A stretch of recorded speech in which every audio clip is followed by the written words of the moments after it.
प्रदर्शनी में हमने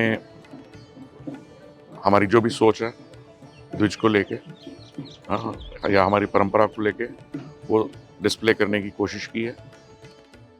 तो ये जो है दैनिक कार्यक्रम है। 10 से 11 बजे तक मेरे साथ ध्यान का अभ्यास है, मेडिटेशन का अभ्यास है। उसमें बिगिनर से लेके हम धीरे धीरे आगे ले जाने की कोशिश करेंगे। आप डेली 10 से 11 बजे तक आ सकते हैं। फिर ट्रेनिंग कोर्स है, वो भी परम द्विज मतलब मैं करूँगा, और वो 11 से 12 बजे तक है। उसके लिए एक अलग से क्लासरूम है। तो उसमें जो है पूरे के पूरे स्टेप बाय स्टेप प्रोसीजर जो है वो आपको बताएंगे। फिर हमारे कुछ कोर्सेज हैं, जैसे कि एंगर मैनेजमेंट है, कि गुस्से के ऊपर कैसे कंट्रोल पाएं। पेरेंटिंग क्या है, कि आप अच्छे पेरेंट्स कैसे बने, बच्चों की परवरिश अच्छी कैसे करें। तो जो समाज से जुड़े हुए जो कुछ अंदर की बुराइयां हैं, या फिर जो समाज में कैसे मतलब हम योगदान दे सके, इस तरह के कुछ कोर्सेज हैं। हर रोज अलग अलग कोर्स होगा। और हमारे जो साइकोलॉजिस्ट हैं, साइकोलॉजी के पढ़ रहे हैं और पीएचडी की तैयारी भी कर रहे हैं, तो वो ये कोर्स करेंगे। और वो जो है 1 से 2 बजे तक रोजाना होगा। आप अपना नाम लिखवा सकते हैं किसी भी कोर्स के लिए, और किस दिन आप आना चाहेंगे या रोज आना चाहेंगे। इसके बाद हमने 3 से 4 बजे तक एक खास प्रोग्राम रखा है, जिसमें परम द्विज से रूबरू चर्चा, मतलब आप बैठेंगे और मेरे साथ बातचीत करेंगे। आपकी कोई भी बौद्धिक, वैचारिक, मानसिक या समाज से जुड़ी हुई कोई भी किसी भी तरह के प्रश्न है, या धर्म से जुड़े हुए, क्योंकि हमारी सोच जो है वो धार्मिक नहीं है। हम विश्वास नहीं करते कि क्योंकि हमारा मानना यह है कि धर्म जो है संस्थागत हो गए हैं, और इसलिए अपने मेन मकसद से, परमात्मा को पाने के मकसद से थोड़ा विचलित हो। तो आपकी कोई भी किसी भी तरह के आध्यात्मिक प्रश्न हो या कुछ भी हो, तो उसके लिए रोजाना 3 से 4 बजे तक का समय है। इसके बाद हमने भजन संध्या रखी है, जिसमें 4 से 5 बजे तक भजन चलेंगे। उसमें आप बैठिए, एंजॉय कीजिए। पुनः जन्म ले का जो कॉन्सेप्ट है वो ये है कि जब हमारा जन्म हुआ तो हमने ना तो देश चुना, ना हमने अपने पेरेंट्स को चुना, ना हमने अपने शहर को चुना, ना हमने अपने धर्म को चुना। और हमारा मानना यह है कि अगर अगला जन्म होता है, जो कि हम मानते हैं कि होता है, तो हम किसी भी धर्म में जन्म ले सकते हैं, जिसमें अब हम उसके अलावा ले सकते हैं। तो हम ये पुनर्जन्म से हमारा मतलब ये है कि आप इसी जन्म में सोच समझ के अपनी पूरी चेतना के साथ, जो भी आपकी समझ है, आपके समाज से मिली है, पेरेंट्स से मिली है, आपके धर्म से मिली है, अब आप इस अवस्था में हैं जीवन की कि आप समझ सकते हैं कि क्या सही है और क्या गलत है। कई बार हमें पता होता है कि हम जो चीज़ कर रहे हैं वो गलत है, कि हम जो मानते हैं वो उसके ऊपर विश्वास नहीं है, लेकिन फिर भी किए जा रहे हैं किसी डर के कारण या किसी चीज़ के कारण। तो पुनः जन्म लेने का मतलब है कि आप द्विज बने। द्विज का मतलब होता है वो व्यक्ति जो अपने इसी जीवन में सचेतन दोबारा जन्म ले, और फिर अपनी मंजिल की ओर अग्रसर हो, पूरी नियमावली के साथ, पूरे परसेप्ट्स के साथ, अनुशासन के साथ। धीरे धीरे प्रोग्रेस होगी, लेकिन मरते दम तक अगर प्रोग्रेस हो जाती है, तो हमारा मानना यह है कि फिर आपको मोक्ष की प्राप्ति होगी और आपको दोबारा इस जीवन में नहीं आना पड़ेगा।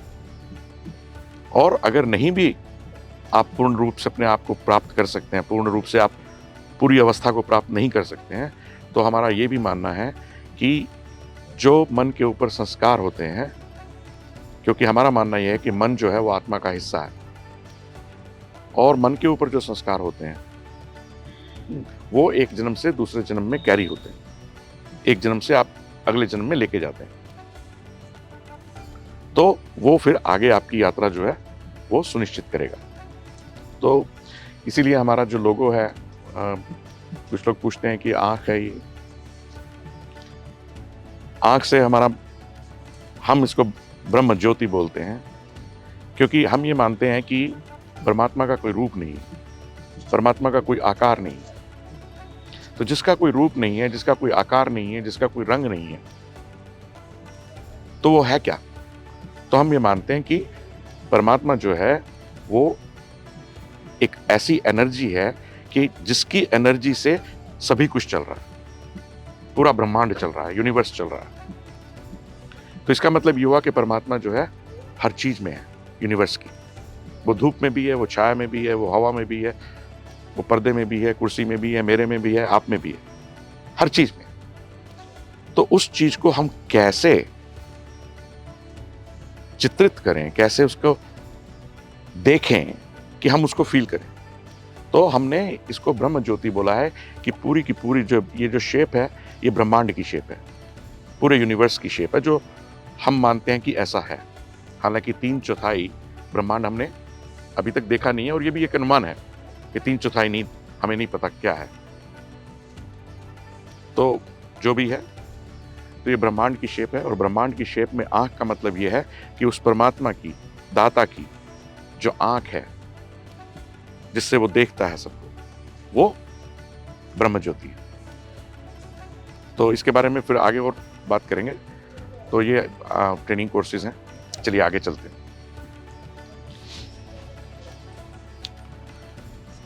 देखिए,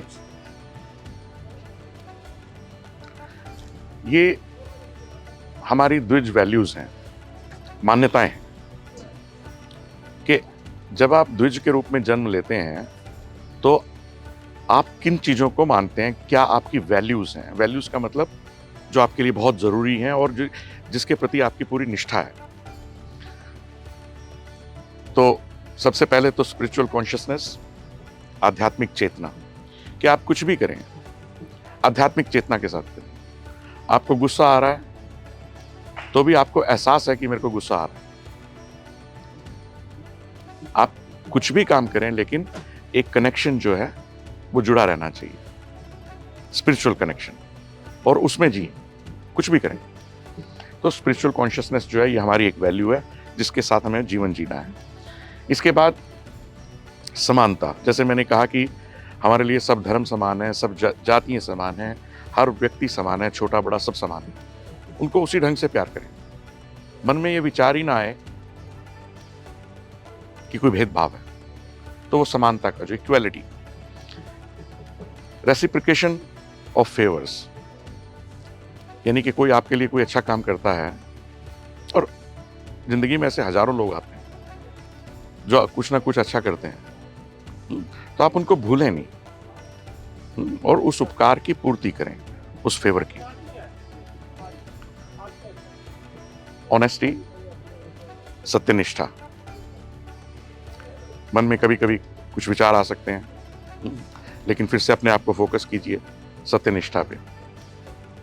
चैरिटी, किसी भी तरह की सेवा, किसी भी तरह की कोई भी सेवा जो आपको अच्छी लगती है, चाहे सफाई की हो, चाहे पेड़ लगाने की हो, इस दाता की सृष्टि में, पूरे ब्रह्मांड में आप जो भी एक सकारात्मक योगदान दे सकते हैं, मैं उसकी बात कर रहा हूं। तो आप किसी भी एक चैरिटी से जुड़ें। हमने 108 चैरिटीज बनाई हुई हैं, तो जो आपको अच्छा लगता है, जहां आप समाज में कुछ योगदान दे सकते हैं, वो दीजिए।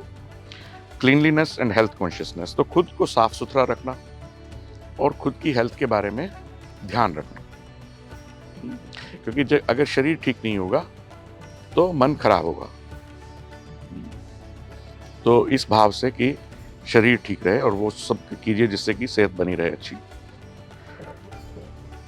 जिम्मेवारी, कोई भी काम करें पूरी जिम्मेवारी के साथ करें, कोई ऊंच नीच नहीं, पूरी जिम्मेवारी के साथ, फुल रिस्पॉन्सिबिलिटी के साथ। मेरा काम है तो मेरे को करना है, कोई मेरा साथ दे या ना दे तो भी करना है।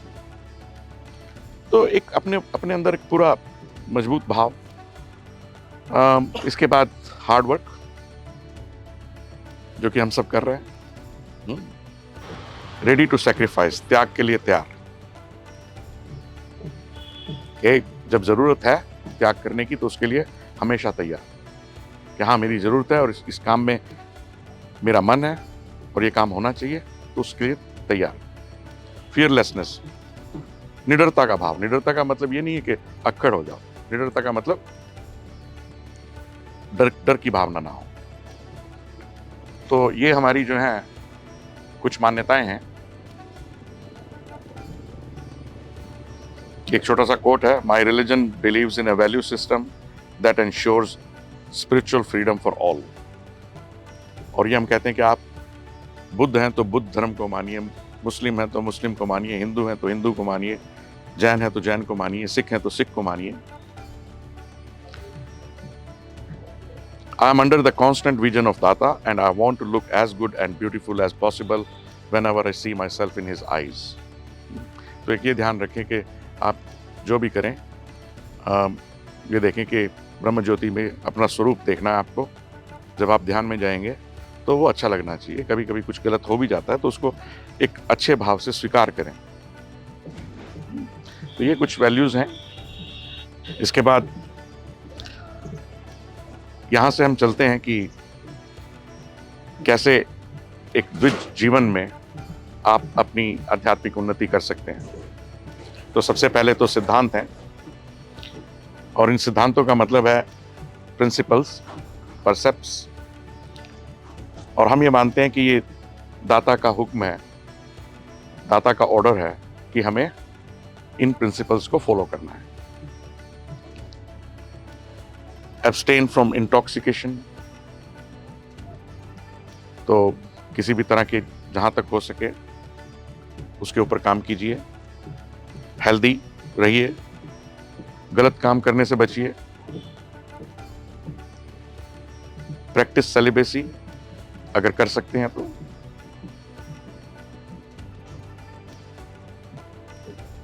और अगर नहीं भी कर सकते हैं तो कम से कम काम वासना में मत जिए, उसके ऊपर काम कीजिए कि आपके दिन का कोई भी हिस्सा काम वासना से ग्रसित ना हो, मन में वो भाव ही ना आए। और जब वो भाव आए तो उसको नोटिस करें खुद में कि मेरे अंदर ये भाव आया, क्योंकि जब तक आप स्वीकारेंगे नहीं ना तब तक उसकी तरफ काम नहीं हो सकता। रिफ्रेन फ्रॉम स्टीलिंग, चोरी मत कीजिए। और चोरी से मेरा भाव ये है कि ये नहीं है कि चोरी नहीं की, हाथ से चीज नहीं उठाई। चोरी से मेरा भाव है कि मन में भी चोरी नहीं की, कि आप कहीं जाते हैं कोई चीज अच्छी लगती है, ओ मैं ले लेता हूं, मन में भाव भी आ गया तो चोरी हो गई। क्योंकि चीजें तो यही रह जानी है, सब आपके साथ कुछ नहीं जाने वाला। लेकिन वो भाव ही ना आए मन में कि कोई चीज मेरी होनी चाहिए, मतलब आपकी नहीं है लेकिन आपका मन कर गया कि ले सकता हूं, गलती से विचार भी आ गया। चैरिटी, जैसे पहले बताया कि कम से कम एक चैरिटी के साथ जुड़िए अपने जीवन में। अकर्म कीजिए। अकर्म का मतलब है जो कि कर्म ना हो। अब ऐसा कोई कर्म जो कर्म ना हो, ऐसा कैसे हो सकता है? तो वो कर्म जो है वो तभी हो सकता है, जो अकर्म तभी बन सकता है जब आप निष्काम कर्म से करेंगे। मन में अपने प्रति लालच ना हो कि मेरे को जो है पर्सनली कुछ ये फायदा होगा, इसलिए।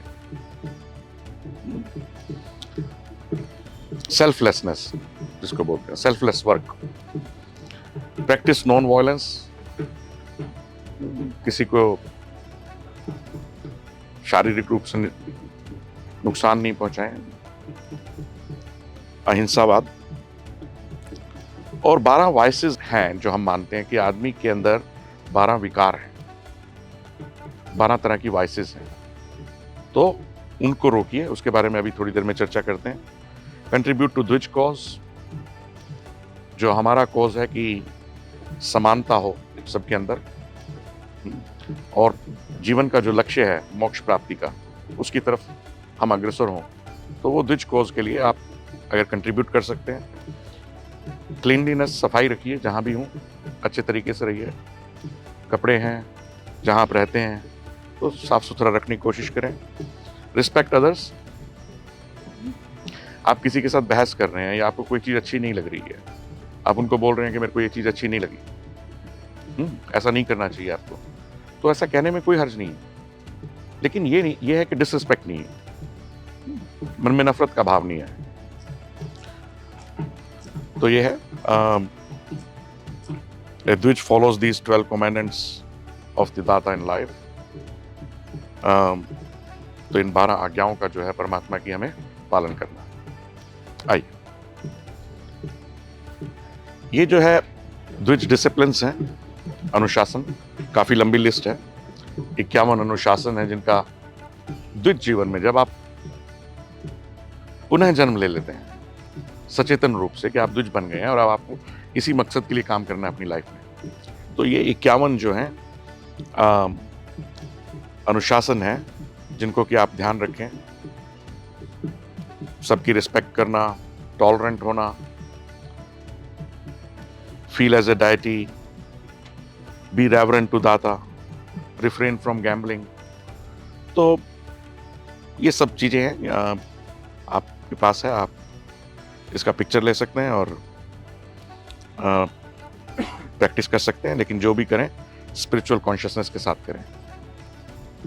आइए, तो हमारा मानना यह है कि जैसे आपने वैल्यूज़ अपने अंदर डेवलप की जहाँ से हम शुरू हुए थे, उसके बाद प्रिंसिपल्स को हमने 12 प्रिंसिपल्स को, 12 कमांडमेंट्स को दाता की, उनको फॉलो किया।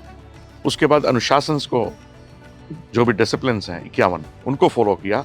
तो अगर आप ये 3 चीज़ें करते हैं, वैल्यूज़, प्रिंसिपल्स एंड डिसिप्लिन्स, धीरे धीरे प्रैक्टिस करके, और ये पूरे जीवन का काम है, पूरी लाइफ में, और कोई ज़रूरी नहीं है कि इस लाइफ में हो जाए तो अगली लाइफ में भी,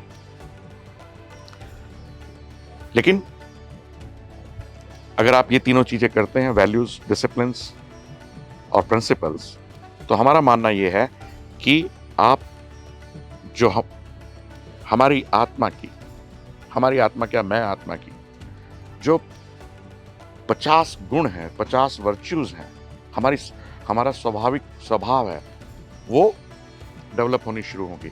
और कोशिश कीजिए कि इसी जीवन में मरने से पहले ये सब वर्च्यूज़ आपके अंदर आए, और जब ये वर्च्यूज़ आएंगी तो आप एक डायटी होंगे, आप एक एंजल होंगे, और उसके बाद जीवन मुक्ति। आइए, मेरा मानना यह है कि इस ब्रह्मांड में 5 ही सत्य हैं, और वो सत्य क्या है? परमात्मा, दाता, टाइम यानी कि समय, काल, मटेरियल नेचर, जो भी पूरे ब्रह्मांड में जो भी मटेरियल, फिजिकल, भौतिक प्रकृति है, वो, आत्मा यानी कि सोल, और कर्म, जो हम कर्म करते हैं।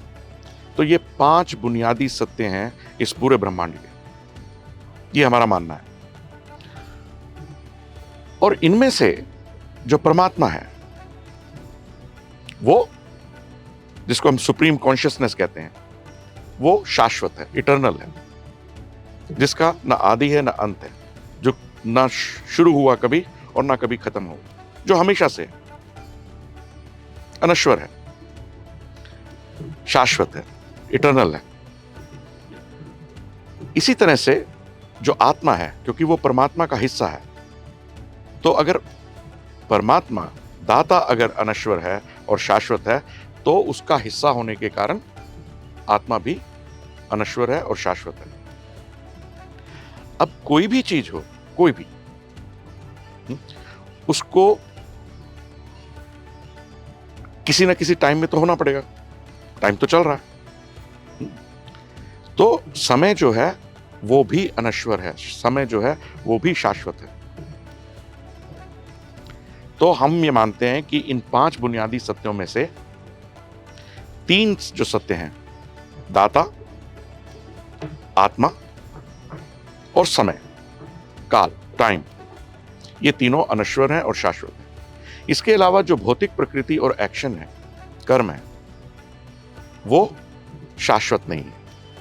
भौतिक प्रकृति हमारे शरीर सहित बनती है, खत्म होती है, बनती है, खत्म होती है, तो नश्वर है भौतिक प्रकृति। उसकी एक अवधि है, एक सीमा है, उसके बाद वो खत्म। तो जितना भी भौतिक प्रकृति है, मटेरियल नेचर है, वो नश्वर है और शाश्वत नहीं है।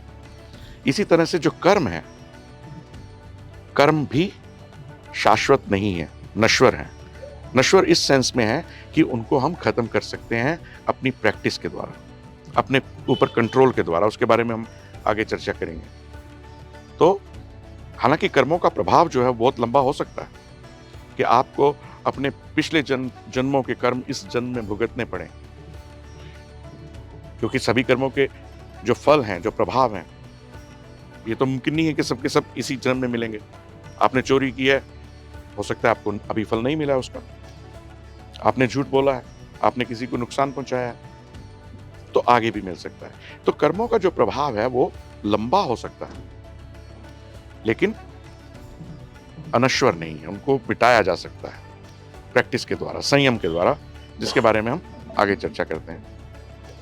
आइए, एक ये मैंने चित्रित करने की कोशिश की है जो दिमाग में था, जो मन में था, कि कैसे उसको बताया जाए। तो उसको चित्रित करने की कोशिश की है कि ये जो है मनुष्य का शरीर है, और इस शरीर में जो ऊर्जा है जिसकी वजह से आप बोलते हैं कि आप जीवित हैं, तो वो ऊर्जा जो है वो आत्मा है। और आत्मा का कोई स्थान तो है नहीं कि कुछ लोग बोलते हैं आत्मा यहाँ पर है, कोई बोलते हैं यहाँ पर है, कोई कहीं भी। तो आत्मा क्या है? एनर्जी है, परमात्मा की एनर्जी है, दाता की। तो पूरे शरीर में, तो हमने उसको एक सेंटर में रख दिया है, लेकिन ये कोई इसकी पोजीशन नहीं है। हमारा मानना ये नहीं है कि इसकी कोई पोजीशन है। ये एनर्जी जो है वो सारे में ही है, और वो एनर्जी जो है हमारे शरीर से बाहर भी है, जिसको कि हम ह्यूमन ऑरा बोलते हैं, आभा बोलते हैं। आप किसी से मिलते हैं तो कई बार अच्छा लगता है, किसी से मिलते हैं तो आपको अच्छा नहीं लगता है। तो वो जो ऑरा है जिसको हम बोलते हैं, वो भी उसी एनर्जी का पार्ट है। और इसमें अगर आप देखें आत्मा को, तो इसमें जो बाहर की रेखा है, जैसे बॉर्डर होता है ना, सेब का छिलक होता है, जैसे केले का छिलका होता है, जैसे तो वो जो बॉर्डर है वो मन है। तो मन जो है वो भी आत्मा का हिस्सा है। अगर आप कहेंगे केला, तो केला कोई अंदर का पार्ट तो केला नहीं है, केला तो छिलके समेत ही केला है, सेब तो छिलके समेत ही सेब है ना, या पपीता हो या कुछ भी हो, तो वो पूरे के पूरे फल का जो नाम है वो। तो आत्मा जो है वो मन समेत, मन जो है आत्मा का पार्ट है, और मन जो है वो आउटर लेयर है। ठीक है। अब जो पूरी आत्मा है, जो पूरी एनर्जी है, उसकी आउटर लेयर तो हो गई मन, माइंड। ठीक है। और उसका जो बिल्कुल सेंट्रल पॉइंट है, बिल्कुल सेंट्रल पॉइंट, जहां से वो एनर्जी फैल रही है, उसको हम बोलते हैं स्पिरिचुअल इंटेलेक्ट, जिसको कि आप रूह भी बोल सकते हैं, हृदय भी बोल सकते हैं, अंतरात्मा भी बोल सकते हैं। जैसे कई बार हम बोलते हैं कि अपनी अंतरात्मा से जवाब दो। आप क्यों नहीं बोलते कि अपनी आत्मा से जवाब दो? अंतरात्मा क्यों बोलते हैं? कि आत्मा के अंदर जो इंटेलेक्ट है, जो बुद्धि है, स्पिरिचुअल इंटेलेक्ट जो है, वो बिल्कुल सेंट्रल पॉइंट है। और एक हमारी भौतिक बुद्धि है, फिजिकल इंटेलेक्ट, जिसको हम दिमाग या ब्रेन बोलते हैं। तो एक फिजिकल इंटेलेक्ट है। अब जो स्पिरिचुअल इंटेलेक्ट है, जहां से कि पूरी की पूरी आत्मा, जिसको आप बोलते हैं कि एनर्जी पूरी की पूरी, वो जो सेंट्रल पॉइंट है स्पिरिचुअल इंटेलेक्ट, जहां से कि एनर्जी फैल रही है शरीर के अंदर, वो एनर्जी कहां से आ रही है? वो एनर्जी दाता की एनर्जी है। और तभी हम बोलते हैं कि हम परमात्मा का हिस्सा हैं, उसी का एक अंश है। तो वो जो सेंट्रल एनर्जी है वो वहां से जुड़ी हुई है, जहां से वो आ रही है। तो जो आ रही है उसको हम बोलते हैं प्राण ऊर्जा, स्पिरिट, जिसको आप स्पिरिट इंग्लिश में बोलते हैं, प्राण ऊर्जा, क्योंकि वो आपको प्राण देती है। तो ये ऐसी चीज है कि मतलब आज तक कभी इस ढंग से ना बताई गई है, ना समझी गई है। तो अगर आप इसको ध्यान रखें, और फिर दाता परमात्मा, तो परमात्मा, उससे जो एनर्जी आ रही है वो प्राण ऊर्जा यानी कि स्पिरिट, वो जहां पे आ रही है वो सेंट्रल पॉइंट स्पिरिचुअल इंटेलेक्ट, और पूरी की पूरी एनर्जी जो बॉडी में है, पूरी की पूरी जो ऊर्जा जो है वो आत्मा, और आत्मा का आउटर लेयर जो है वो मन। तो ये है। और इसमें एक छोटा सा मेरा कोट है कि we work with our mind, not with our body. तो हम जो काम करते हैं वो अपने शरीर से नहीं करते, अपने अंगों से। ऐसा लगता है कि हम अपने अंगों से काम कर रहे हैं, लेकिन एक्चुअली में मन से काम करते हैं। और अगर मन जो है, if the mind is engaged with the data, the actions performed by our body may superficially remain the same, but due to change of consciousness, their after effects are changed. क्योंकि हम मन से काम करते हैं, और अगर मन परमात्मा से जुड़ा हुआ है, कई बार गलत काम भी हो जाते हैं, लेकिन उसकी एक्नॉलेजमेंट और उसकी समझ, स्पिरिचुअल समझ, आध्यात्मिक समझ, उसकी वजह से उन कर्मों के प्रभाव जो है बदल जाते हैं, क्योंकि मन जो है वो दाता से जुड़ा हुआ। आइए आगे आइए। तो ये आपको समझ में आया जो चीजें बताई कि आत्मा, आत्मा का आउटर पार्ट मन, आत्मा का केंद्र स्पिरिचुअल इंटेलेक्ट, आध्यात्मिक बुद्धि, प्राण ऊर्जा और दाता। ठीक है, इसी को इसमें दिखाया। इस चित्र में मैंने जो बनाया है वो इसी ढंग से इसको दिखाया है कि ये जो है मानव आभा, यानी कि ह्यूमन ऑरा, बाहर जो एनर्जी है, इसके अलावा जो ये आउटर पार्ट है, इसके अंदर जो है ये पूरी की पूरी जो है, आप ये मानिए कि ये पूरी की पूरी आत्मा है। ये वाली जो है, ये वाली, ये पूरी की पूरी आत्मा मन समेत। और जो आउटर पार्ट है, लेयर जो है, कवर जो है इसका आत्मा का, वो मन है। तो ये पूरी की पूरी आत्मा, ये बीच में मन, और ये शरीर दिखाया है, और ये मानव आभा। अब शरीर में हमारे 5 ज्ञानेंद्रियां हैं। त्वचा, जिससे छूते हैं, फील करते हैं किसी चीज को छूना, सूंघना नाक के द्वारा, जीभ स्वाद, आंख जिससे हम देखते हैं, और कान जिससे हम सुनते हैं। तो ये 5 जो हैं हमारी ऑब्जर्विंग सेंसेस हैं, हमारी ज्ञानेंद्रियां हैं। ठीक है, इसके बाद ये जो 5 हैं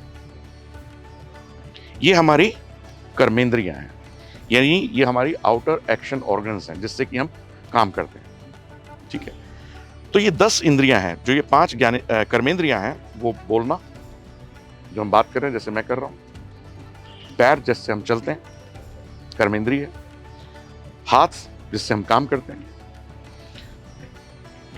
गुदा, एनस, यानी कि जिससे हम मलमूत्र का त्याग करते हैं, और जन्ना, यानी कि जेनिटल्स, कि जिससे आप आगे विश्व को बढ़ाते हैं, जननेंद्रियों से जो जन्म देती हैं। तो ये जो है 10 जो हैं ये हमारी इंद्रियां हैं। इसके अलावा हमारे पास ब्रेन है, बुद्धि, फिजिकल इंटेलेक्ट, दिमाग, और ये स्पिरिट दिखाई है। सेम चीज जो पहले डिस्कस की, ये स्पिरिट है जो कि वहां से एनर्जी आ रही है। सेंट्रल पॉइंट जो है वो स्पिरिचुअल इंटेलेक्ट है, स्पिरिचुअल इंटेलेक्ट यानी कि अंतरात्मा। तो इसको इसी ढंग से, और हमारा मानना यह है कि आत्मा जो है वो, उसमें कोई दोष नहीं होता है। अगर आप सेब का, जैसे मैंने जिक्र किया, अगर आप सेब लें और उसका छिलक जो है वो गला हुआ हो, सेब का ऊपरी पार्ट वो गला हुआ हो या खराब हो रहा हो, दब गया हो, निशान पड़ रहा हो, तो उसको हम काट सकते हैं, उसको निकाल सकते हैं, अंदर से सेब फिर भी साफ है। लेकिन आत्मा जो है वो बिल्कुल सदैव दोष मुक्त है। जो प्रभाव हैं मन के ऊपर, जो संस्कार हैं, वो मन में है, और उनको जो है हम हटा सकते हैं, साफ कर सकते हैं। जैसे आप किसी फ्रूट को केमिकल से, किसी चीज से साफ करते हैं, ऐसे ही मन को भी साफ किया जा सकता है। तो ये जो है कि आत्मा सदैव दोष मुक्त है, और जब मन भी सभी दोषों से मुक्त हो जाता है, जिसका मैं जिक्र कर रहा था कि उसको आपने साफ कर दिया, जब मन भी सभी दोषों से मुक्त हो जाता है, तो वास्तविकता का ज्ञान उत्पन्न होता है। तब रियलिटी का पता लगता है, नॉलेज ऑफ रियलिटी, कि वास्तविकता क्या है, सच झूठ क्या है, क्या चीज स्थायी है, क्या चीज अस्थायी है, क्या चीज परमानेंट है, क्या चीज टेम्परेरी है।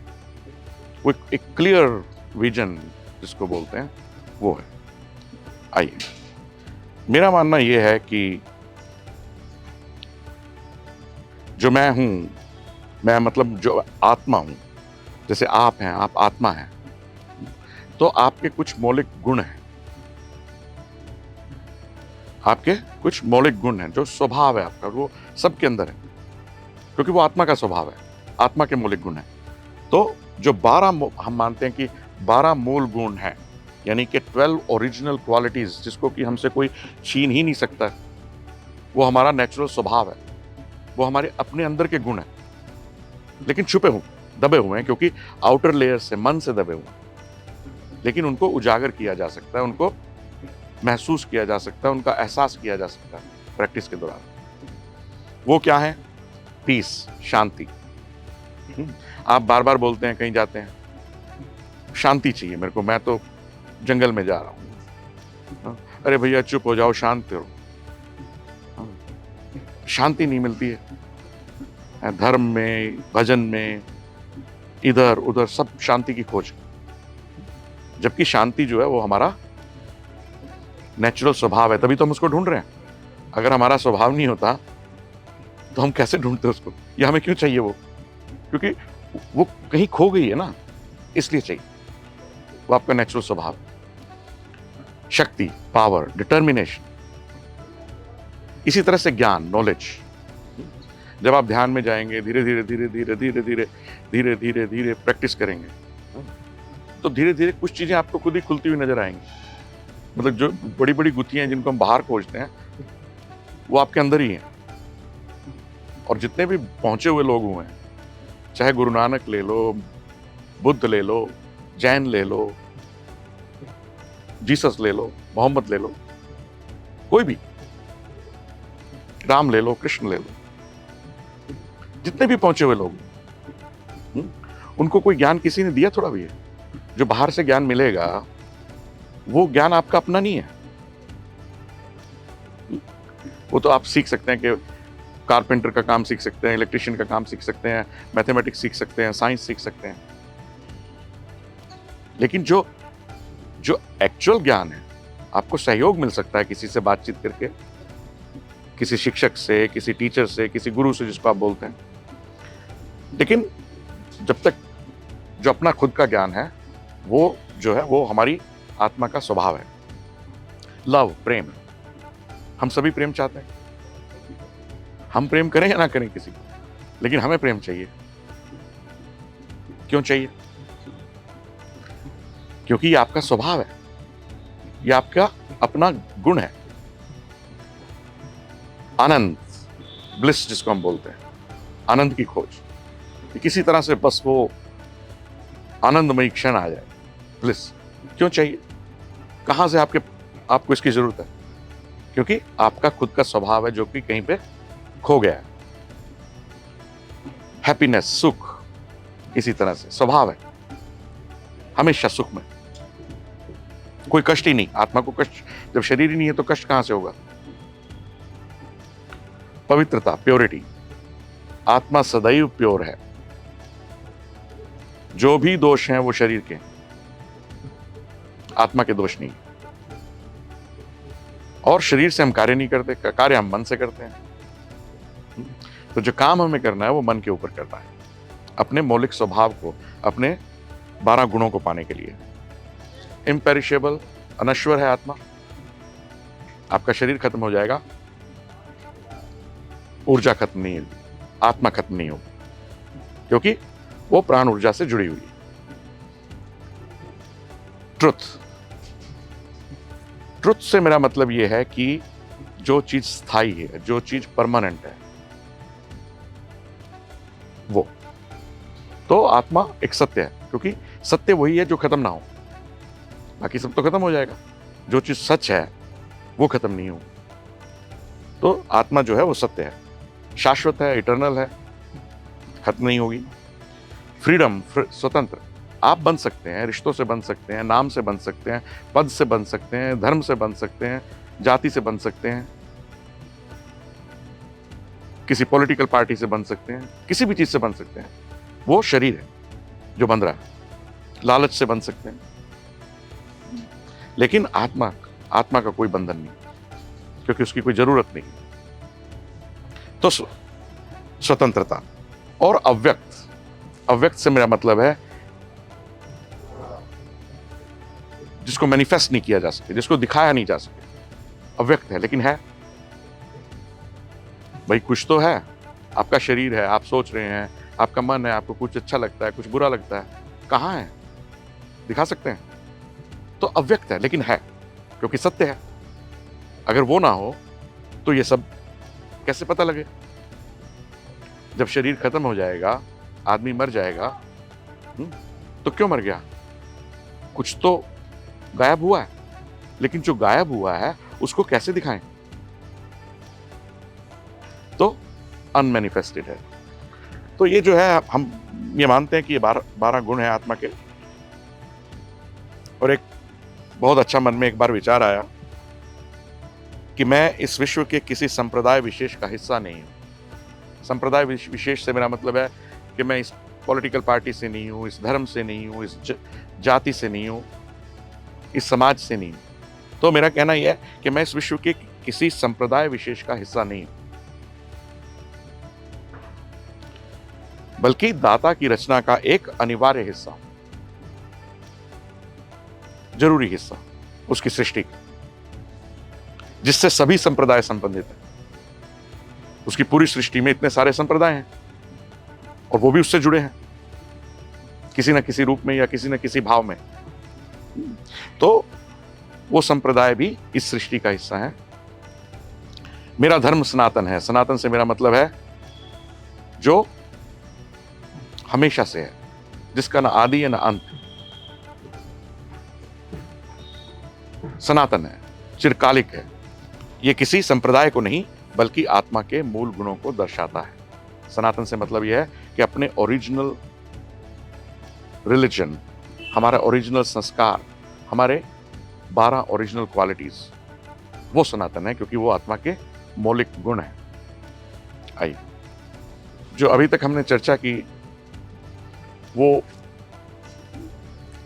पहले तो द्विज के बारे में बात की कि प्रिंसिपल्स क्या हैं, डिसिप्लिन्स क्या हैं, वैल्यूज क्या हैं, और फिर उसके बाद अगर ये सब हम करते हैं, वैल्यूज, डिसिप्लिन्स और प्रिंसिपल्स, उसके बाद हमारी वर्च्यूज जो हैं वो डेवलप होना शुरू होंगी और उसके बाद हम एक डायटी, देवता जिसको बोलते हैं, एंजल स्वरूप हो जाएंगे। उसके बाद बात की कि 5 बुनियादी सत्य हैं और कैसे आत्मा परमात्मा कैसे प्राण ऊर्जा के साथ और ह्यूमन ऑरा और मन कहाँ है, ये सब हमने जिक्र किया। और जो आत्मा के बेसिक गुण है, 12 गुण जो हमारी ओरिजिनल क्वालिटीज हैं।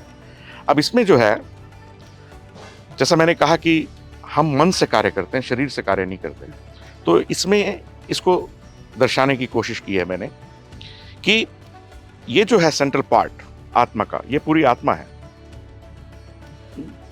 और इसका जो सेंट्रल पार्ट है वो स्पिरिचुअल इंटेलेक्ट है, भौतिक बुद्धि।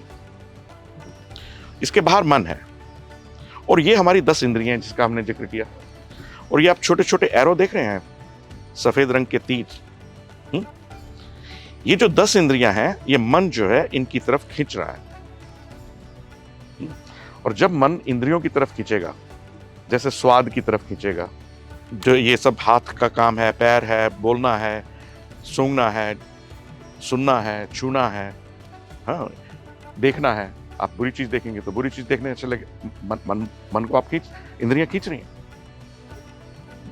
कुछ लोग कितना टाइम वेस्ट करते हैं मोबाइल पे, इस पे उस पे, बुरी चीजें भी देखते हैं और उसी में ध्यान लग जाता है। तो मन को वो इंद्रियां खींच रही हैं। तो ये सब जितनी भी इंद्रियां हैं, जेनिटल्स हैं, हैंड्स हैं, फीट हैं, इनर्स हैं, वॉइस है, स्किन है, नोज है, टंग है, ब्रेन की बात नहीं कर रहे हैं, इंद्रियों की बात कर रहे हैं, आईज और ईयर। तो ये इंद्रियां जो हैं 10 की 10 ये मन को खींच रही हैं। अब ये मन को खींच रही हैं तो मन जो है इंद्रियों की तरफ चला गया। अब हम जिंदगी में काम कैसे करते हैं? कुछ ना कुछ, कोई भी आप काम करेंगे तो उसका एक डिसीजन लेना पड़ेगा कि हम ये काम करें या ना करें। ठीक है, आपको पता है काम अच्छा है या बुरा है, लेकिन फिर भी वो कशमकश चल रही है कि वो काम करें या ना करें, करना चाहिए कि नहीं करना चाहिए। तो मन अगर इंद्रियों की तरफ है तो डिसीजन कैसे लेते हैं आप?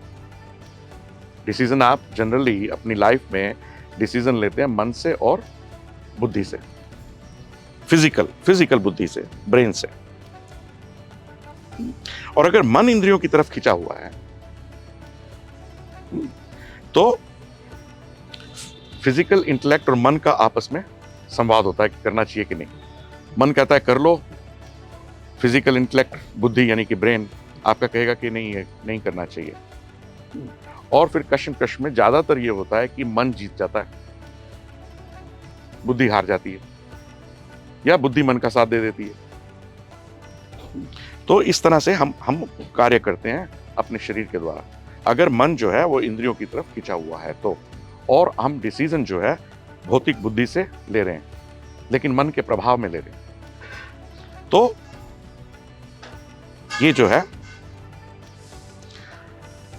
12 विकार हैं कि अगर हम इस तरह से काम करते हैं मन से और मन इंद्रियों के कहने में है तो हमारे अंदर 12 बुराइयां पैदा होंगी, 12 विकार पैदा होंगे। और वो विकार क्या है?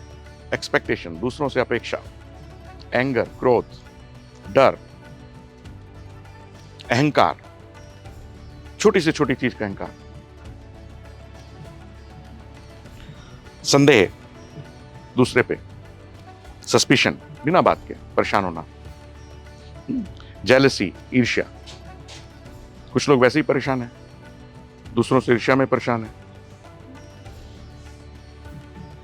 चाहे उनको वो चीज नहीं भी चाहिए पर दूसरे के पास क्यों है। इन्फेचुएशन, मोह, किसी चीज से मोह हो जाना या किसी व्यक्ति से मोह हो जाना, आप उसकी वजह से परेशान हैं। जैसे मां का बेटे से हो गया, बेटा कार लेके गया हुआ है, मां इसी बात से चिंतित है कि, और मोह का भी कारण है, मोह का जो कारण है वो भी अपेक्षा है कि बेटे को कुछ नहीं हो जाए क्योंकि बेटा जरूरत है। तो मोह का भी एक कारण है और उसके बारे में थोड़ा बाद में बात करते हैं। आलस, इंडोलेंस, प्रोकास्टिनेशन यानी कि आज नहीं कल करेंगे, काम को देर करना, लालच, निराशा, डिस्पेयर, नेगेटिविटी, ये तो हो ही नहीं सकता, होपलेसनेस जिसको बोलते हैं, दिखावा। दिखावा से मतलब है कि जो आप नहीं है वो आप दिखाने की कोशिश कर रहे हैं। बेसिकली आपके पास पैसा नहीं है तो आप पैसा दिखाने की कोशिश कर रहे हैं, आपके पास पद नहीं है तो आप, ये छोटा पद भी है तो उस पद में ही आप अपने आप को इस ढंग से पेश आ रहे हैं कि दूसरे आदमी को लगे कि आप तो बहुत बड़ी तोप हैं। तो दिखावा। काम यानी कि लस्ट, मेरा इससे सेक्स से मतलब नहीं है, इसका काम वासना से मतलब है, लस्ट से मतलब है। और वो सिर्फ काम वासना से मतलब, काम वासना का मतलब ये भी नहीं, किसी भी चीज की लस्ट हो सकती है, आपको पैसे की भी लस्ट हो सकती है। तो वो जो है कि उस वासना में जीना जो है वो गलत है और वो बेकार है। तो ये जो है 12 बुराइयां हैं, और जब ये 12 बुराइयां हमारे अंदर पैदा होती हैं क्योंकि मन जो है वो इंद्रियों की तरफ खिंचा हुआ है, और 12 विकार हमारे अंदर पैदा हो गए हैं, या 12 में से 10 हो गए हैं या 8 हो गए हैं, कोई जरूरी नहीं है कि सबके अंदर 12 विकार हों, तो सब पाप कर्म होते हैं। तो आप ये देखिए कि ये सारे पाप कर्म जो हैं वो इसी वजह से होते हैं और फिर उनका भुगतना पड़ता है आपको। तो आगे आइए, इस चित्र में मैंने ये दिखाने की कोशिश की है कि वो कौन सा रास्ता है जिससे कि हम अपना कनेक्शन, अपना जुड़ाव स्पिरिचुअली, आध्यात्मिक तौर पर हम अपना जुड़ाव जो है परमात्मा के साथ पैदा कर सकते। तो वो कौन सा रास्ता है, वो कौन सा तरीका है? तो अब आप इसको देखिए कि ऊपर का जो सेक्शन है उसके ऊपर तो है गुड एक्शन, यानी कि जब आप अच्छे कर्म कर रहे हैं, सुकर्म कर रहे हैं, और जो नीचे का लाल वाला सेक्शन है उसका मतलब है बैड एक्शन, विकर्म, बुरे काम, जैसे अभी जिक्र किया कि पाप कर्म हम करते हैं। तो अगर हमारी सेंसेस जो हैं, 10 इंद्रियां जो हैं वो कंट्रोल में नहीं रहेंगी तो मन जो है वो इंद्रियों की तरफ खींचेगा और पाप कर्म होंगे। तो ये जो दिखाया 12 विकार जो है पैदा होंगे और फिर पाप कर्म होंगे अगर मन जो है वो, और इसी तरह से बुद्धि, मन और बुद्धि जो है वो बुरे काम करवाएगी क्योंकि इंद्रियां जो है वो कंट्रोल में नहीं है। और अगर आपकी 10 की 10 इंद्रियां कंट्रोल में है तो आप कहां से कार्य लेंगे? आप बुद्धि से काम नहीं लेंगे, आप मन से काम नहीं लेंगे, आप स्पिरिचुअल इंटेलेक्ट से बात लेंगे। किससे लेंगे? अगर आपकी इंद्रियां कंट्रोल में हैं तो आपका शरीर जो कार्य करेगा वो किसके कहने पे करेगा? वो करेगा आपकी आध्यात्मिक बुद्धि के कहने पे, स्पिरिचुअल इंटेलेक्ट के कहने पे। तो जिसको अंतरात्मा बोलते हैं कि अंतरात्मा से हम काम कर रहे हैं। तो वो जब इंद्रियां कंट्रोल में होंगी तो आप अंतरात्मा से डिसीजन लेंगे, और जब आपका डिसीजन, जब आपके इच्छा शक्ति और जब आपके जो भी निर्णय है कि मेरे को ये काम करना चाहिए या नहीं करना चाहिए, वो अगर आपकी अंतरात्मा से हो रहे हैं तो आप में जो द्विज गुण की वैल्यूज की हमने बात की थी वो डेवलप होंगी। 50 वैल्यूज, 50 वर्च्यूज, सॉरी, जिसके हमने द्विज वर्च्यूज की बात की थी ना, द्विज गुण की 50 जो हमारी वर्च्यूज हैं वो डेवलप होंगी, और फिर आप एक डाइटी बन जाएंगे, एक एंजल बन जाएंगे। और उसके बाद क्या होगा कि क्योंकि आप स्पिरिचुअल इंटेलेक्ट से, आत्मा से काम कर रहे हैं, अंतरात्मा से, तो आपका ध्यान जो है सेल्फलेस एक्शन की तरफ बढ़ेगा, सेवा भाव बढ़ेगा। तो वो जो है निष्काम कर्म यानी कि सेल्फलेस एक्शन जो है वो डेवलप होने शुरू होंगे। जब आप सेल्फलेस एक्शन करेंगे, निष्काम कर्म करेंगे, तो उनका प्रभाव नहीं मिलता है अगले जन्म में या इस जन्म में, वो प्रभावहीन होते हैं। तो जब वो निष्काम कर्म आप करेंगे तो उससे आपका कनेक्शन जो है वो परमात्मा से जुड़ेगा। तो निष्काम कर्म तक पहुंचने का ये तरीका है कि आप पहले इंद्रियों को कंट्रोल कीजिए, स्पिरिचुअल इंटेलेक्ट से डिसीजन लीजिए, निर्णय लीजिए काम करने का, अपनी वर्च्यूज जो है 50 उनको डेवलप कीजिए, और निष्काम कर्म करने की कोशिश कीजिए। तो जब आप निष्काम कर्म करेंगे तो ऑब्वियसली आपका जो कनेक्शन है वो स्पिरिचुअल कनेक्शन, वो परमात्मा के साथ, दाता के साथ जुड़ा हुआ है।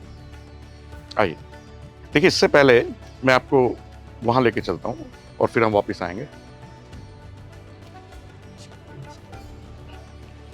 यह है मोक्ष प्राप्ति, जो कि हमारे जीवन का एकमात्र उद्देश्य होना चाहिए कि हमें जो भी कष्ट हैं, जो भी शरीर के अंदर कष्ट हैं, वो सब के सब शरीर के कारण है। और जब शरीर ही नहीं होगा तो कष्ट नहीं होगा। और जो हमारे 12 गुण हैं आत्मा के, वो सब सुख है, ब्लिस है, तो वो सब होगा। तो मोक्ष जो है कि हमें इस जन्म में, जीवन में दोबारा ना आना पड़े, जो कि हाईएस्ट स्पिरिचुअल गोल है इस मनुष्य जीवन का। तो उसको कैसे प्राप्त किया जाए? तो ये 9 चरण जो है, एक वीडियो भी है इसके ऊपर मेरा, तो ये 9 चरण जो है वो अगर हम करें तो हम वहां तक पहुंच सकते हैं। तो पहला चरण क्या है? जैसे मैंने अभी बताया, निष्काम कर्म, कि हमें वहां तक जाना है, इंद्रियों को कंट्रोल करना है, स्पिरिचुअल इंटेलेक्ट से डिसीजन लेना है, और डाइटी बनना है हमें, जो है एंजल बनना है, और निष्काम कर्म करना है। तो सबसे पहले तो वहां पहुंचिए और निष्काम कर्म कीजिए, सेल्फलेस एक्शन। जब आप सेल्फलेस एक्शन करेंगे, निष्काम कर्म करेंगे, तो उससे क्या होगा कि जो पाप कर्म है, डिसिपेशन ऑफ सिंस, यानी कि आपके मन से पापों का नाश होना शुरू हो जाएगा। और तीसरा स्टेप क्या होगा? जब आपके मन से पाप नष्ट होने शुरू हो जाएंगे तो उसके बाद आपका पूर्ण कंट्रोल इंद्रियों के ऊपर, जैसे आपने शुरू किया था इंद्रियों के कंट्रोल से, तो यहां से जैसे जैसे पाप खत्म होते जाएंगे, आपका इंद्रियों के ऊपर कंट्रोल जो है वो और भी ज्यादा बढ़ता जाएगा। और एक सिचुएशन आएगी जब आप कंप्लीट कंट्रोल कर लेंगे अपनी माइंड का और ऑर्गन्स का, सारी की सारी इंद्रियां और मन, इसके ऊपर पूर्ण नियंत्रण हो जाएगा। और चौथा स्टेप है डिजायर फॉर लिबरेशन, यानी कि मुक्ति की लालसा। ठीक है, तब आपके अंदर वो पैदा होगी कि मेरे को जीवन मुक्ति चाहिए, मेरे को मोक्ष चाहिए, और ज्यादा लालायित होंगे आप उसको पाने के लिए। और उसके लिए फिर बहुत सारे लोग करते हैं कि किसी शिक्षक की खोज करें, कोई कहता है मेरे को गुरु की खोज करनी है, कोई कहता है कि मेरे को सीखना है, स्पिरिचुअल नॉलेज चाहिए, तो फिर टीचर की तलाश शुरू होती है। और जब किसी को कोई सही शिक्षक मिल जाता है और वो उससे प्रभावित होता है, तो फिर शिक्षक का अनुसरण शुरू होता है कि आप उससे जो सीखा है उसको आप अपने जीवन में लाने की कोशिश करते हैं। और जैसे जैसे वो आपका बढ़ता है वैसे वैसे आपका मन जो है गहन ध्यान की तरफ आकर्षित होता है। Long sessions of meditation, profound meditation. और जैसे ही वो बढ़ता है, जैसे मैंने पहले जिक्र किया कि तब आपको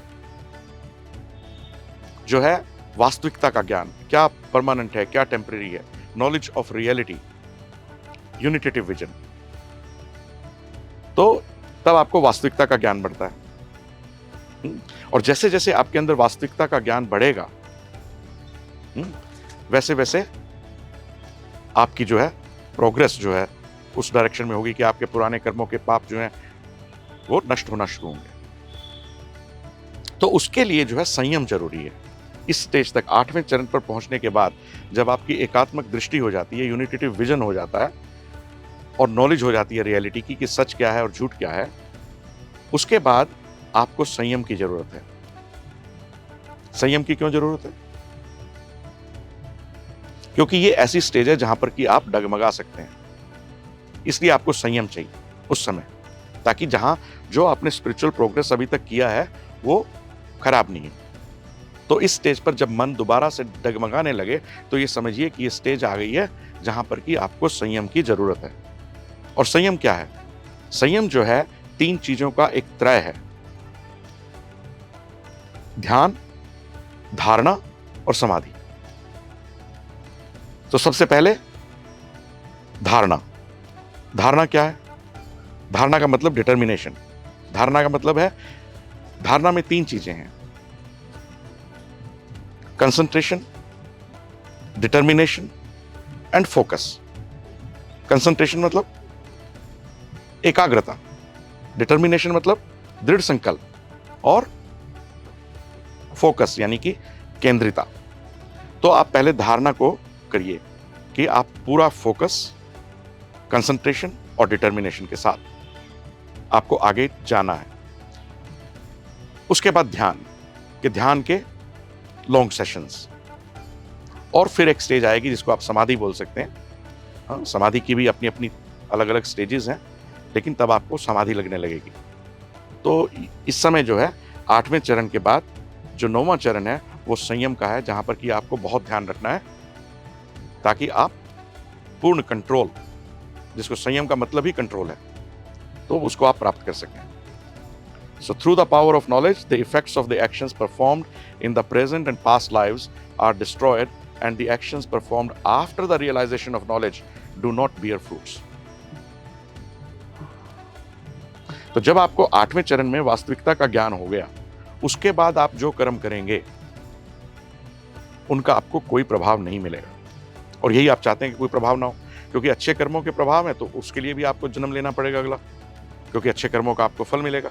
बुरे कर्म है तो उनको आपको भुगतना पड़ेगा, तो उसके लिए भी जन्म लेंगे। तो हमें सेल्फलेस एक्शन करना है ताकि हमें कोई प्रभाव नहीं मिले किसी भी कर्म का, ताकि अगला जन्म ना हो, पुनर्जन्म ना हो। तो जब वास्तविकता का आपका ज्ञान बढ़ जाता है तो उस समय जो उसके बाद जो आप काम करते हैं उसका आपके ऊपर कोई प्रभाव नहीं है।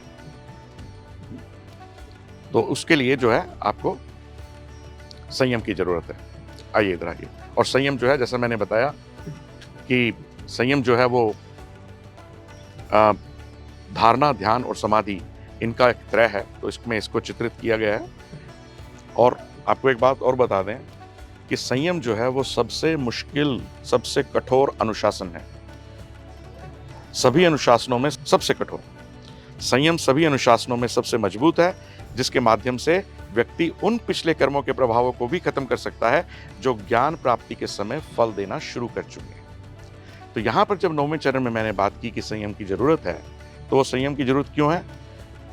कि जो पुराने कर्म थे वो तो निष्काम कर्म करने से खत्म हो गए सब। ये जितना 8 चरण आपने किए उनका प्रभाव तो खत्म हो गया, और जो ज्ञान की प्राप्ति के बाद जो आप कर्म कर रहे हैं उनका प्रभाव आपको मिलना नहीं है। लेकिन ज्ञान की प्राप्ति के समय जो आपके पुराने कर्म हैं जिनका फल आपको मिलना शुरू हो चुका है, उनको कैसे खत्म करें? और तभी मन डगमगाता है उस समय, क्योंकि उनका फल जो है, उनका प्रभाव जो है वो शुरू हो चुका होता है। उस प्रभाव को निपटाने के लिए आपको संयम की जरूरत है। तो अभी तक जो चर्चा की, ये समझिए कि ये उसका निचोड़ है। ये हमारा, जिसको आप बर्थ लाइफ डेथ साइकिल बोलते हैं, तो एक नई चीज है दुनिया के लिए, लेकिन ये मेरा मानना है कि जब आप जन्म लेते हैं, फिर आपका जीवन होता है, बूढ़े होते हैं, और फिर अंत हो जाता है, जिसको हम मृत्यु बोलते हैं शरीर की। आत्मा तो नहीं मरती है, लेकिन शरीर खत्म हो जाता है, और फिर री इनकारनेशन होता है, दोबारा से आप जन्म लेते हैं। तो ये है लिबरेशन फ्रॉम री इनकारनेशन, जन्म जीवन मृत्यु चक्र और मोक्ष। तो वो कैसे प्राप्त हो? तो अगर आप देखें, अंदर वाला सर्कल देखें कि आप अच्छे कर्म करें, गुड एंड बैड एक्शन, अच्छे कर्म बुरे कर्म कर रहे हैं, यानी कि सुकर्म कर रहे हैं या विकर्म कर रहे हैं, अच्छे कर्म कर रहे हैं या बुरे कर्म कर रहे हैं, और फिर अंत में मृत्यु हो गई। फिर आपका दोबारा जन्म हुआ, अच्छे कर्म है तो उनका फल भुगतने के लिए, बुरे कर्म है तो उनका फल भुगतने के लिए, और ये साइकिल जो है बर्थ लाइफ और डेथ का, ये चलता रहता है। इससे मुक्ति पानी है, अगर मोक्ष में जाना है तो वो कैसे होगा? वो होगा सेल्फलेस एक्शन से, निष्काम कर्म से, डिजायरलेस एक्शन, यानी कि अकर्म। तो जब आप वो करते हैं तो आप इस शरीर की मृत्यु के बाद पुनर्जन्म के री इनकारनेशन के चक्र से आपको मुक्ति मिल जाती है, और आप दाता की एनर्जी में लीन हो जाते हैं, वहीं विलीन हो जाते हैं। तो वो मोक्ष है। तो इस चक्र से छुटकारा पाने के लिए ये स्टार्टिंग पॉइंट है सेल्फलेस एक्शन, वहां से आप शुरू कीजिए। और निष्काम कर्म क्या है? निष्काम कर्म, सेल्फलेस एक्शन, वो है to reject all rights and duties meant for personal gain.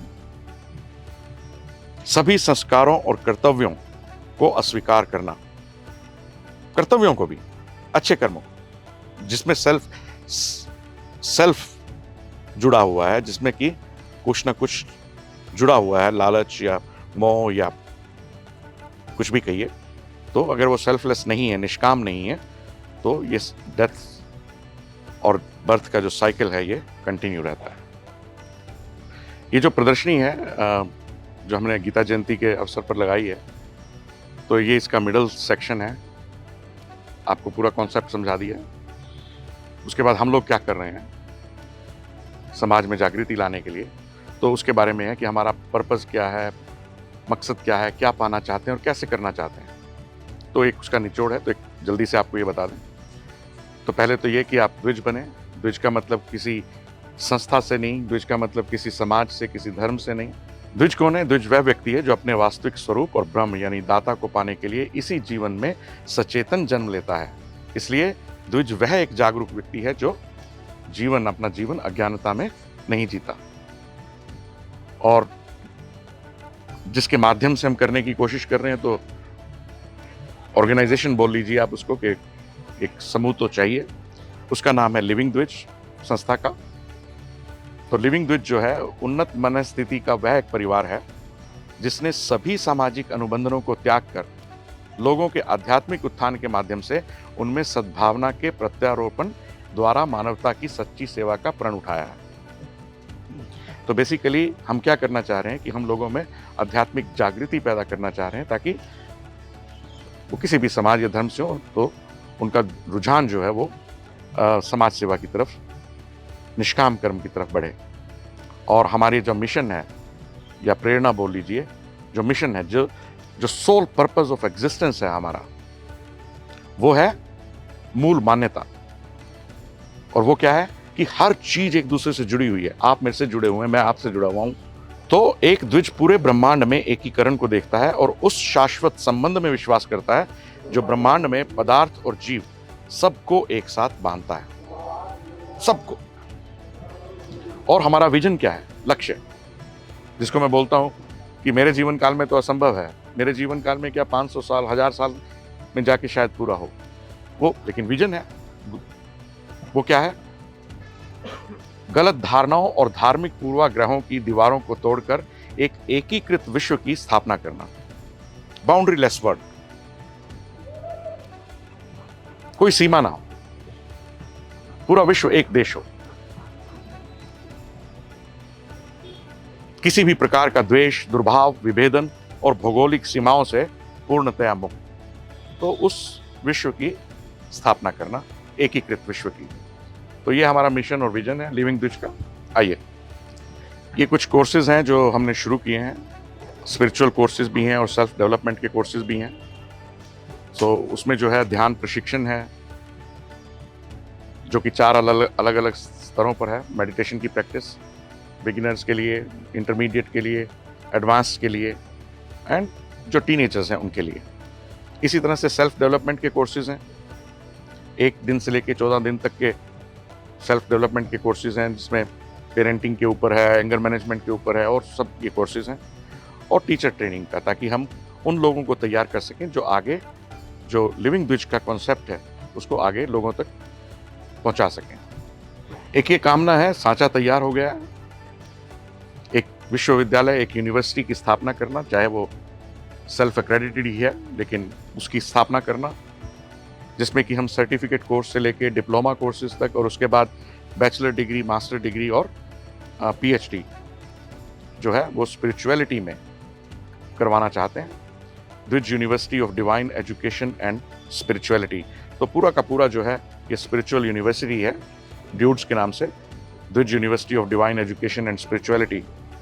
और इसका जो लक्ष्य है वो शिक्षार्थियों के बीच आत्म जागरूकता की गहरी भावना और तीव्र इच्छा पैदा करना है, सेल्फ कॉन्शियसनेस, ताकि वे विश्व को सकारात्मक योगदान प्रदान कर सकें। ऐसा करने से हम ऐसे समाज का निर्माण करने का विश्वास रखते हैं जो अपने व्यक्तिगत विकास और आध्यात्मिक ज्ञान के जीवन पर्यंत उद्देश्य से प्रेरित हो।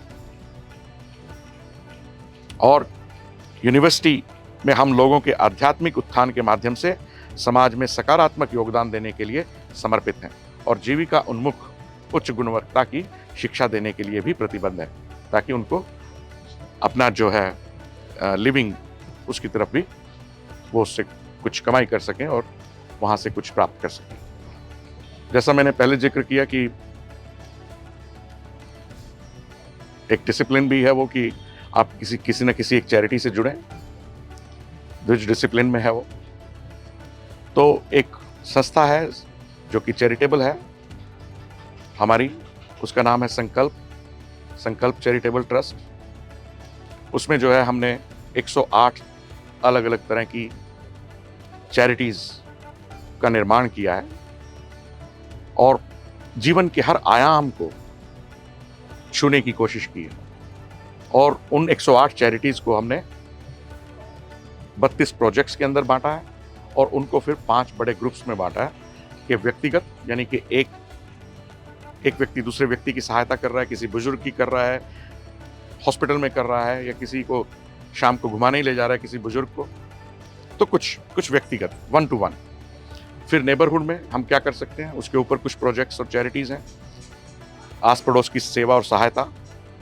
फिर उसके बाद जनरल वेलबींग एक ग्रुप है, तीसरा ग्रुप, जिसमें कि समाज के लिए वेलबींग का कॉन्सेप्ट है।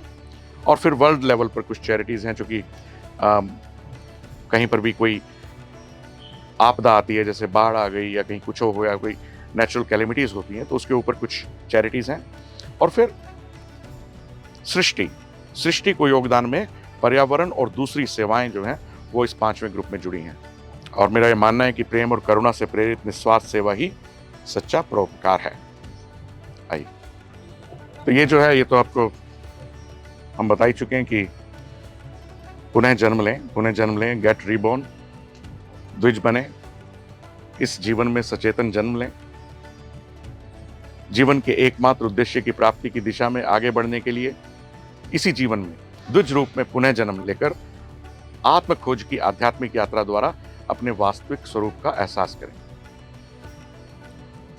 पुनः जन्म लेना एक ऐसा सचेतन जन्म है जिसे एक द्विज समाज की सभी प्रभावशाली रूप से थोपी गई शर्तों और स्पष्ट रूप से असत्य, जिसे हम मानते हैं कि हाँ ये सही नहीं है फिर भी हम करते चले जाते हैं, उन असत्य अवधारणाओं को नकारते हुए सचेत रूप से आत्म जागरूकता और दृढ़ विश्वास के साथ इसी जीवन में दोबारा जन्म लेना है।